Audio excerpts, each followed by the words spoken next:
So, what would you want young people to know? How old are you now? Would you like to talk about that? Of course, it's out there. I'm 48 in another month or two. I'm 48 on the 12th of August.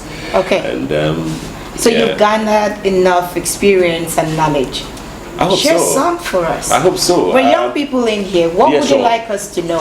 I'm going to put that in segments. Sure. Let me begin with building a good self-image. Yes, that seems to be the thing nowadays. Everyone just wants to define a person by what they do and what they say, be it online or offline. You cannot define an image when you follow somebody. You want to make your life. Most youngsters today don't want to be themselves. They want to be Michael Bush, they want to be Demenan, they want to be Eddie James, they want to be Dick Mayon, they want to be this. It's wrong. I never set out to be anybody. Never set out to be anybody. Just be yourself and do your own thing your own way. I've never copied anybody on there. Matter of fact, I see that people copy me. Well, it's right, they can copy the one, but just try to be yourself. Just and be prayerful. I don't know. Let me say that again. You know, people say hard work. Hey, just work hard. Just do this. It's a lie. Hard work doesn't take you anywhere.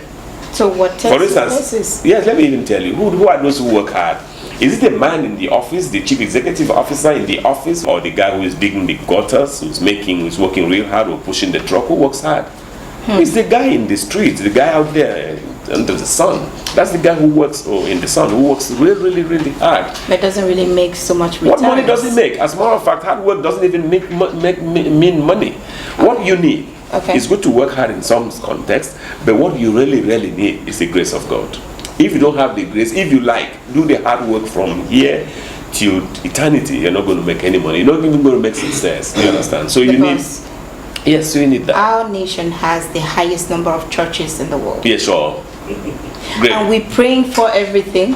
Good. Even I didn't say you should pray for grace. You can't pray for the grace of God. Okay. I didn't ask you to pray for the grace. See, when God creates people, perhaps this is another superstition, you must forgive me. I believe in my heart, when God creates people, there are people like me, He puts a mark on their forehead. And don't joke about it. I believe that when He said, when you see the mark, you pass over it. Do you understand? Do you understand? There are some people, when He sees the mark, blessings come, every other thing passes over. Do you understand? There are also other people, you even see some of them, their legs are like this. When you take them to God, at creation, when they go to God, when they take those people to God and say, oh God, these ones are ready for the mass, just carry them and pass. So those ones, no, it might be superstitious, but this is the truth. Those ones, their lives, even if they did one small bad thing, they are caught and killed. But there are other people, no matter what they do, people will still keep clapping for them, they keep managing them, say leave him, and all of that. So you should pray for that grace. Pray for that grace. Okay. If you didn't even have that mark, pray it into existence. You know, and you don't necessarily have to pray in a church. Yeah, you don't necessarily have to pray in a church. Like I was saying, our nation, we have the highest number of churches around. There's nothing wrong with that, though. Okay. I think there is a little thing wrong with that. What? I mean, we would have preferred for us to have the highest number of man hours is spent in the church, okay, and prophesying, praying, singing, which I think is okay. That's something satanic to say, I can tell you. No. See, it's just the same thing that we do. People complain about policemen in Nigeria. If we have police and our society is like this, imagine we didn't have police. We should be thankful for the churches. Yes, some of them, God is not there. Do you understand? So it's for you to now discern whether God is in your own church. If God is not there, please come to mine. Do you understand? So don't criticize the number of churches, because there's no way you can really tell which one is which. At what point should the church business not replace work hours, work time? At every point. At every point. Every pastor that's setting programs during work hours, well, it's answerable to who called him. Okay. Do you understand? Okay. Yes, it's answerable to but don't you think we're just doing a lot of praying? We pray for everything to be fine in Nigeria, and Yeah, the really church work even, towards that. even the church prays Even for, our budget is built on hope. yes, even the church prays for something you should buy with money. The church prays for something you should buy with money, you know. Okay. So So we're on the topic of you so telling pray, what pray, young pray, people. pray all you can, but also work all you can. Okay. And then God will do the rest. After all, Peter, is it Peter who planted and then Apollos watered, and then God is the one that gave the Give the increase, right? increase, yes. Pastor Eddie James, is Peter that planted? Paul, yes, Paul planted, yes, it's Paul, yes. That reminds me, what happens to Pastor Michael Bush? He's still there. He's still there. He's in church every Sunday. Only on Sundays? No, he's in church every other day. When he can, you are the one still complaining about church on work days. You know? I'm not Yes. complaining. But Yes, just sir. remember that there was a time it was only Pastor Michael Bush. Yeah, because- but now we're having more of a Barawa Michael Bush. That's in fact the that's the political question. No, Michael Bush. No, I'm not a politician. I would never be. But let me correct that. Deliberately, I rebranded my name. I want to be called what every man should be addressed the way he wants to. I don't have to wear my calling as a badge of honor. Okay. I don't have to wear it. Once you see the way I live my life, you just know this guy, you know, this thing and all of that. That's number one. Number two, this brings me to why I'm desperate for you to address me as a Parawa and not Michael and Pastor Michael Bush. I want to be Okay. called. I don't like that thing about a Parawa pastor. No, I'm just a Parawa Michael Bush. And why do I even use a Parawa? Let me also explain that. I use a Parawa because, you know, Michael Bush seems too foreign, so I needed to show that I'm a Bible Localize. person. That's number one. So why a Parawa, not pastor? When you get to meet with politicians or other people in life, they do things against you that you cannot keep quiet. Do you understand? They cheat you, they maltreat you, they treat you as if you're nothing. And even once you stand up, they say, Do they do Pastor that Uncle. to you No. They do that even to other people. They don't dare do that with me because they know that me, I will stop.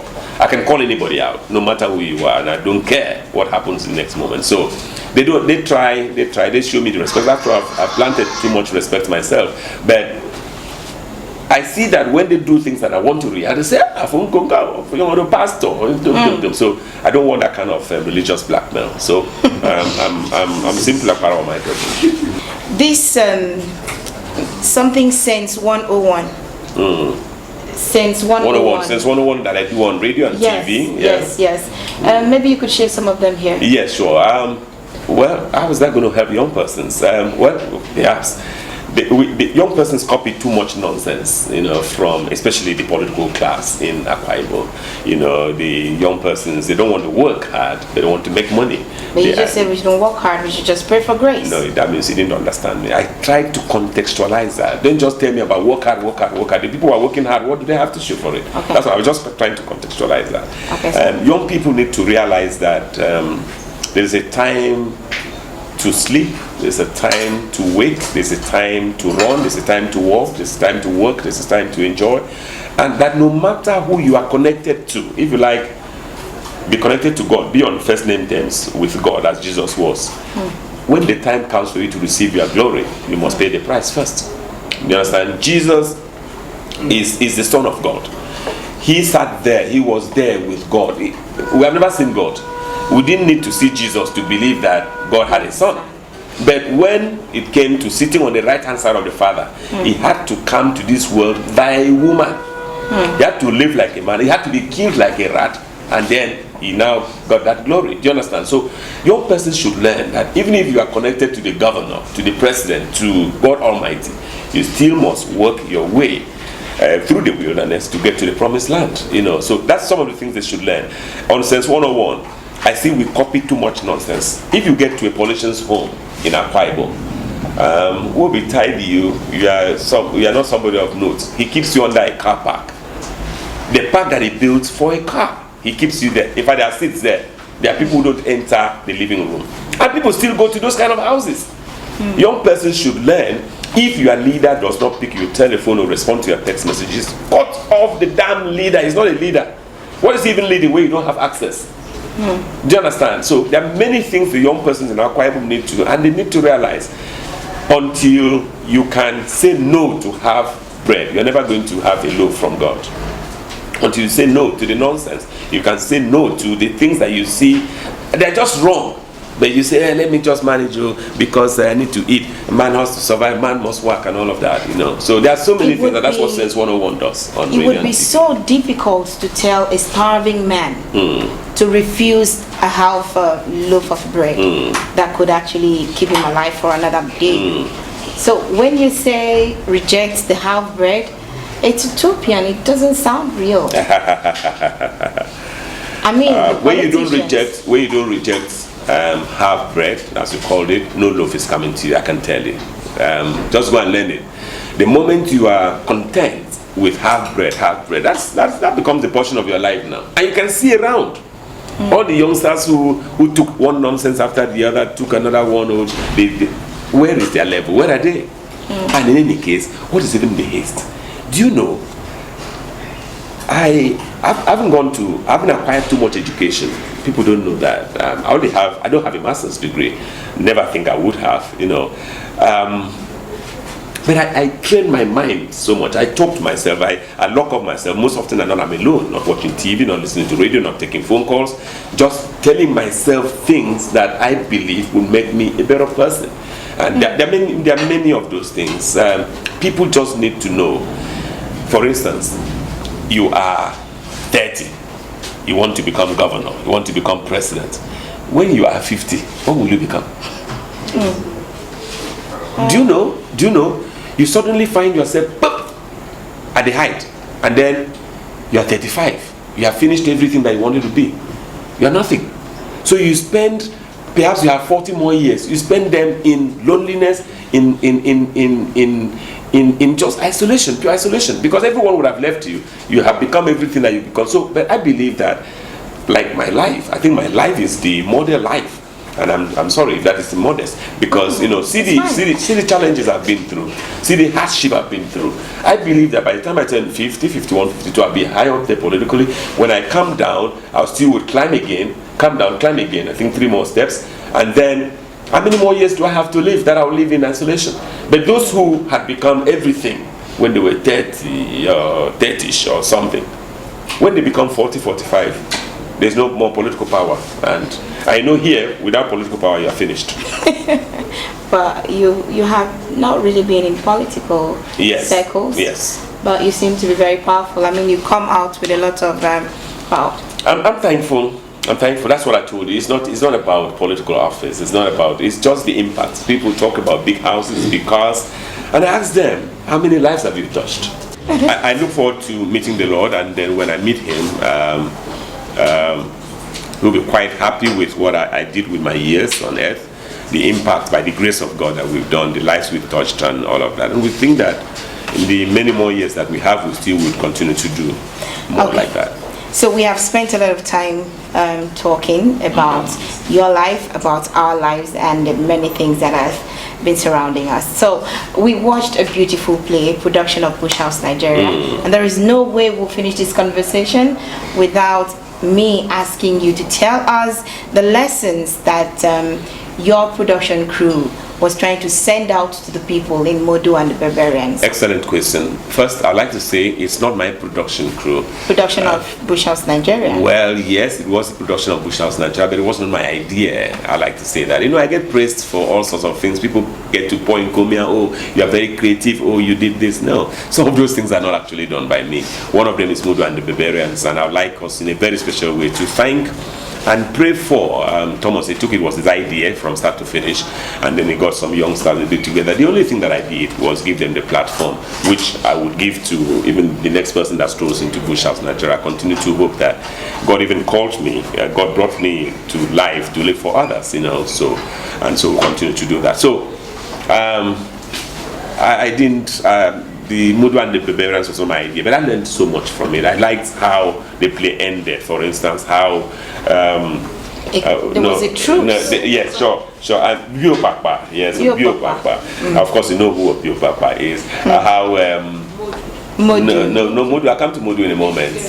Ekikere. How Ekikere, how Bio Papa Ekikere and their, all their team, how they came together with Modu, and then they reconciled, and then decided that there was one Akwa Ibom. They needed to live for one Ekundo. What and all if of that. it actually happened? It would happen. I can tell you it will happen. I think someday Senator Godswill Oboro Fabio would just come full cycle and say, look, I've had enough of this experience, and then they come together and along with all of them, and then support Governor Emmanuel to hand over to the next man in 2023. Your parting shot, sir. Yeah, just to thank you again, just to congratulate you. I celebrate you with all of me. I hope that before your second anniversary, Bush House, Nigeria, I'll be talking with Consulti. Should be able to give you a camera or two, yeah. Thank you, sir. Yeah.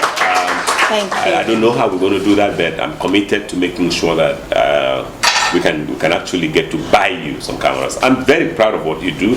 Unfortunately, you're a woman, so anytime. Unfortunately? Yes, I'm going to land. You're a woman, and in Akwa Ibom, and indeed Nigeria, the moment a guy comes like this and talks to support what you're doing, they must have some sexual relationship and all of that. Oh, Jesus. But then I think that if they want to start that, then they need to start with the guys that we have supported all our lives. So okay. I'm standing here to say, whether you are what, you are not what, I don't care. Just to support the excellent work I think you do. I love the quality that you push into your work. I love the force with which you do, and then the barriers you try to break and all of that.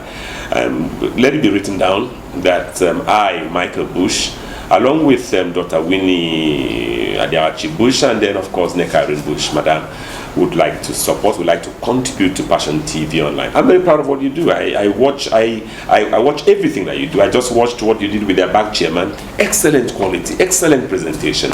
I cannot but continue to support it. That should be my parting shot. And I'd like people to come in. Akwa Ibom people should stop the smallification of Akwa Ibom, which they do by preferring to support outsiders. I don't want to call tribes because my wife's tribe is one of them, so I try to be on the safer side. So don't support. If you are a non-Akwa Ibom person in Akwa Ibom, the political class, those in government, they support you more than they will support their own. It's not a good thing. I discourage that. I condemn that in the strongest possible terms. The way to build the state is to support our own. So I join you. Come forward, support Passion TV. It's good. They are doing well. Whatever you can do, and I believe that this is the way to build the Akwa Ibom of my dream. A round of applause, everyone. Thank you. Fantastic. Thank you very much. Fantastic. So the boss is for you. You landed with us supporting our own. So recently there's been some past few weeks the atmosphere in the state. Try not to mention names, but a high-ranking officer in the state was dropped because of some irregularities in his list of charge. So yesterday I overheard, there's been some sentiments flying around. Like, for instance, Uran now has a speaker. Yes, sure. Yeah, ABC who has this particular area no longer has a person because, they took their leader. It's like a conspiracy, like they're just trying to, that's what everyone is saying. While, in the main sense, the state government is saying, there were some missteps, there were irregularities. The question now. Step back. So I'm asking, Akwa Ibom, there is this thing, they say there is no 99% loyalty. You have to be loyal 100 or nothing. Wow. Yeah. So I'm asking, are we supposed to follow our own, even when there are missteps, they have erred? Are we supposed to keep following them without saying you're wrong? Thank you. Or are they above reproach? My question to the boss, Brother Michael Bush. You spoke about your years in Abuja and you tagged it as wasted. My first personal experience with you was actually in Abuja. Guardians of the Nation International. That was in 2015, before the 2015 elections, or 2011 elections, not 2015. And I remember you spoke and you said something, you said that it was actually very wrong then for Jonathan to contest in that election. That he should have just finished as interim acting president, not get involved, but set a very level playing field for others to contest. Not being involved, he would be able to give a very give a very good kickstart for democracy. That was your view then.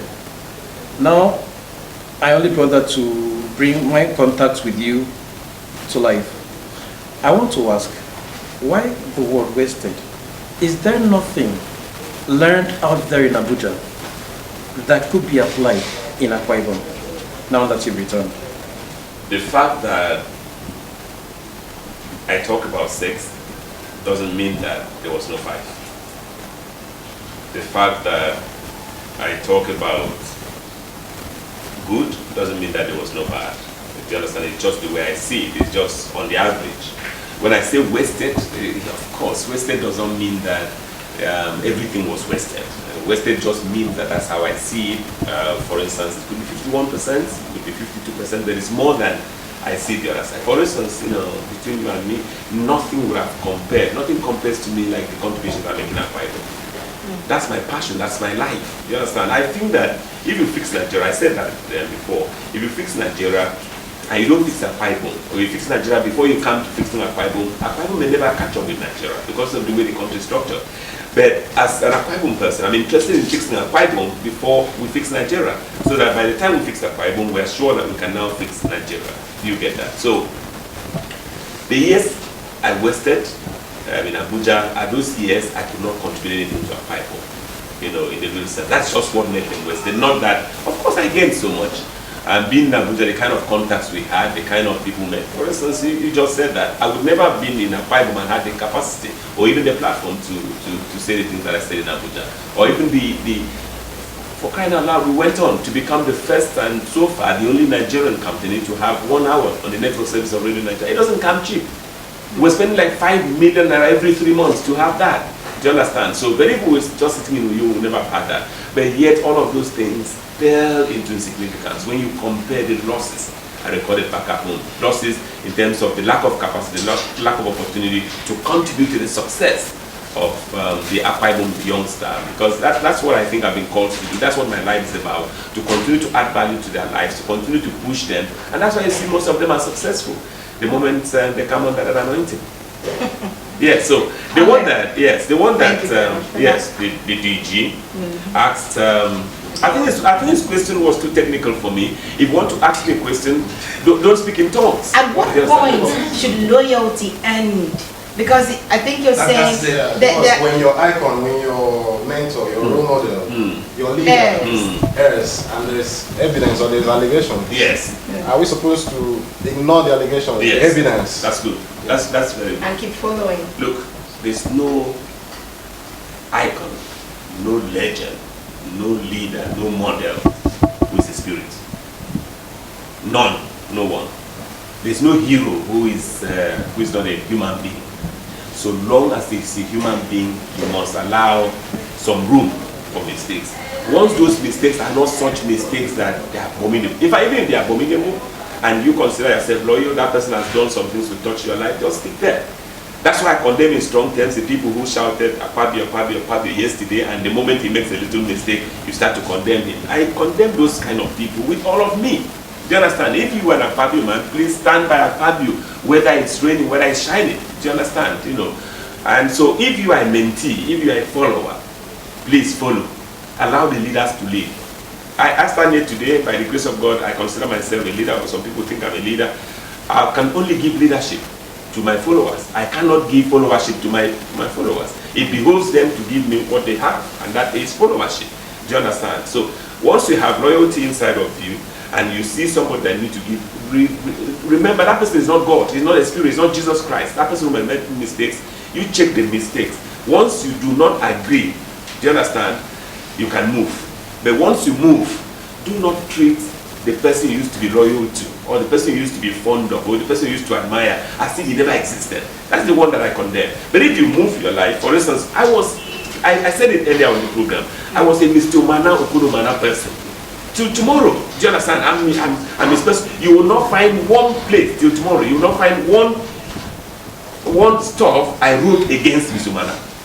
You will not find it. I tell you, not even in private conversations, because or the things we shared, I see people, they say, this is what he did. This is what he used to say. How can I? That means that as I'm with Mr. Udon Kepelimano today, when I also leave him, and then he's no longer holding the yam and the knife, I would also say those things against him.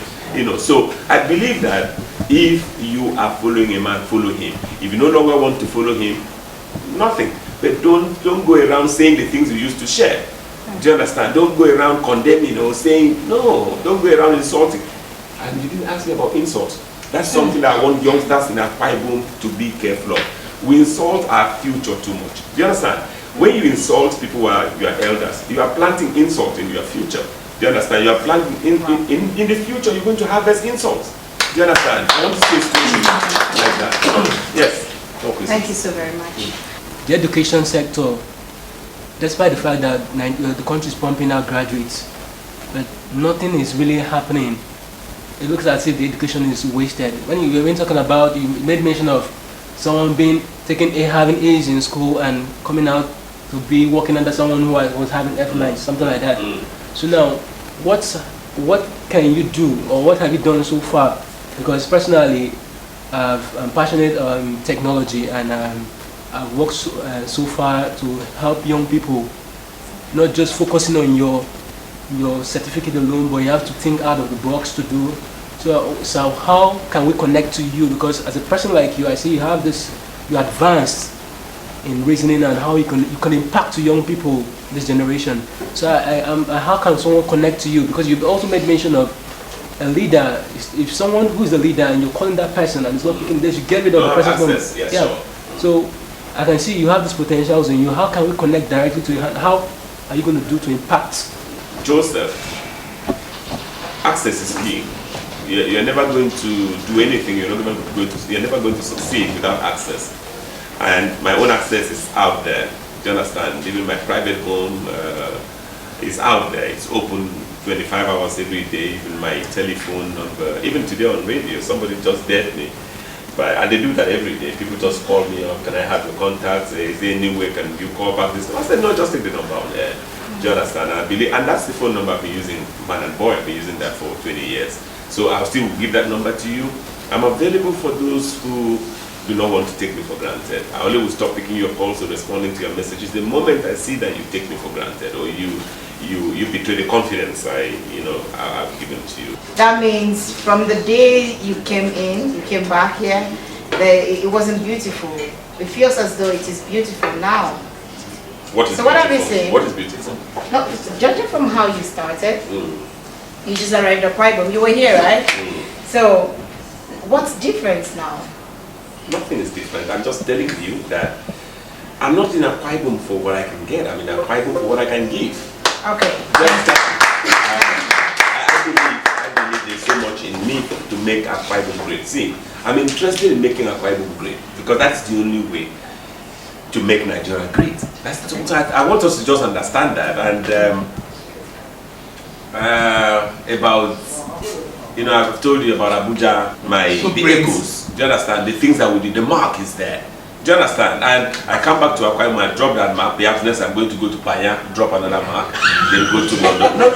Okay. No, so don't bother about where I am at the moment. You don't also know how long I'm here. Oh yeah. Do you understand? So just true. enjoy the ride, because tomorrow I might be looking at the US, I might be looking at Australia, I might be looking at wherever. So I did my bid in Abuja. 10 years is not more. Do you understand? It's 10 years of complete impact. If you go there, you'll see it. So, but I'm telling you that this is what I want to do, perhaps until 2031. This is where I'm going to be. And then after 2031, I go somewhere else and continue the impact building. My question is about Akwa Ibom State, a succession plan, and a legacy, transferable legacy from the generation of 40 to 60 years or above to those of us who are less than 40 years, the Yorubas have a culture of non-respect. I mean, respect, you give it to them. The houses can be are known for something. And then Igbos, economy, how to grow a business, and all that. You talk about a private state. It gets me worried that for years there hasn't been a deliberate plan by our fathers, our mothers to collectively hand over some values, some culture that we are known for positively. It just seems if a family does not teach their children some certain things, then you are totally on your own. And so I'm asking, is it irredeemable? And what can be done to bridge this gap? The bright side is that nothing is irredeemable. It's just that we have to pray for life. We have to stay alive. It's something I tell my mother every day when she talks about how hard things are. I say, Mom, just if you can bribe God and stay alive. Because, you know, for instance, those who died in 2017 did not see Boom Air, neither will they ever fly Boom Air. Do you understand? She just spoke.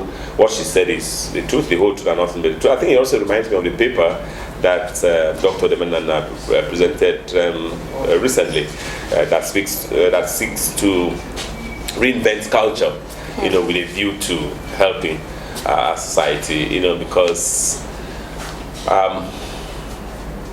its culture is a bedrock. Culture is something we need to, all of us need to go back to because of those values, such as respect, such as this, such as that. We've lost all of that because even the elders, you know, people say it's the youngsters who insult more. It's the elders. The elders themselves are the ones teaching us. You know, you see how youngsters, how oldsters, you know, if there's a word like that, you see how they insult themselves, and when they see themselves, they pretend, they pat themselves, they give themselves high five and smile and laugh. What are you teaching the youngsters? They also pick up that. So we need to get back to those values. We need to find a legacy to pass on. Yes, do we think? And she said something again about that the 40s to 60s, those in their 40s, those in their 50s, 60s, she'll hand over to people like her who are below 40s. I need to warn her before she even closes her eyes and opens, she's joined them at 40. You know, that's something that, no, we lose sight of that. No, it's not a laughing matter. I'm not talking about her, I'm talking even about me. Do you understand? I used to think that 40 was such a huge number. In fact, when Dr. Demenana celebrated 40, you know, I don't even remember how young I was. I didn't even look at myself. Suddenly, I found myself, I'm 45. 40? No, 45 even. And I'm, you know, so very soon I'm 50. Do you understand? So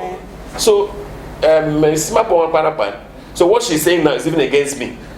Small me. Do you understand? You know, so tomorrow too, another person will say it and it will be against her. She will say, you know, I joined them all. I'm in the 40 bracket, I'm in the 50 bracket. So all of us need to open our eyes. No, true. Sometimes we forget it. You just sit down, okay, you get carried away, you're doing this. You don't know that the years are passing. You know, the years are going. So she talked about, is it irredeemable? It is not. But whether it is something that's going to happen tomorrow remains to be seen. And it's something I'd like to say, I'm afraid. I'm not so sure. Yes, ma'am. Follow-up question to that.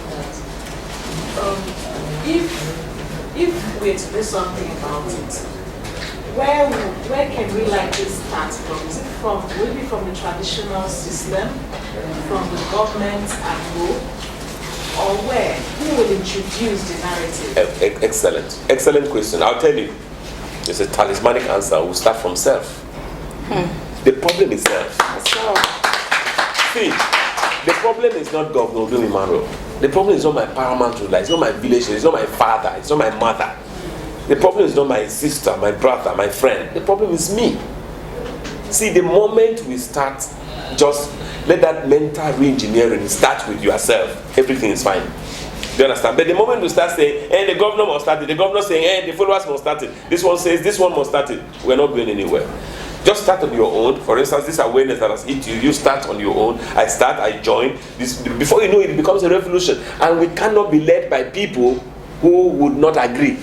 Do you understand? But so long as we're just sitting there, we're waiting for who bells the card, you cannot be, for instance, you cannot be president and governor or local government chairman in this country and want to change the laws that favor you. You cannot be.